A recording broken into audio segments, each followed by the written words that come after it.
Hello बच्चों, चलिए प्रश्न पढ़ते हैं। प्रश्न यह है कि निम्न धातुओं को उनके घटते हुए क्रम में व्यवस्थित कीजिए जिसमें उनके लवणों के विलयनों से एक दूसरे को विस्थापित कर सकती हैं। तो सबसे पहले बात करें अगर इस प्रश्न में मुख्य अवधारणा की, तो देखो क्या होगी मुख्य अवधारणा की। तो देखो क्या होगी, वो होगी अपचायक क्षमता। क्या होगी? अपचायक क्षमता। अब जैसे मान लो कोई ए धातु है और वो किसी बी धातु को उसके लवण यानी मान लेते हैं BS उसका साल्ट हो गया से अगर उसको विस्थापित करके AS बना रही है प्लस B बना रही है, इसका मतलब A यहां पर क्या है? अपचायक है। A यहां पर क्या है? अपचायक है। और B का क्या हो रहा है? यहां पर अपचयन हो रहा है। क्या हो रहा है? अपचयन हो रहा है। तो अपने को देखते हैं कि प्रबल अपचायक कौन सा है।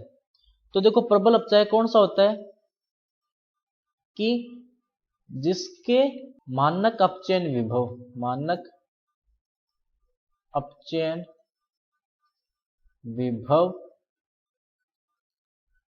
का मान कम होता है, कम होता है, वह प्रबल अपचायक होती है। प्रबल अपचायक होती है, धातु हो या अधातु हो। अब अगर अपने बात करें तो सबसे कम देखो किसका मानक अपचयन विभव? Mg का है। तो इसका मतलब Mg जो है वो सबसे प्रबल अपचायक होगी। Mg जो है वो सभी धातुओं को उनके विलयनों से विस्थापित कर देगी। उसके बाद में अगर अपने बात करें तो देखो कौन सा होगा? एल्यूमिनियम। कौन होगा? एल्यूमिनियम। ये रहा। उसके बाद में जो होगा वो होगा यहां पर जिंक। कौन होगा? जिंक। जिंक के बाद में देखो कौन होगा? Fe।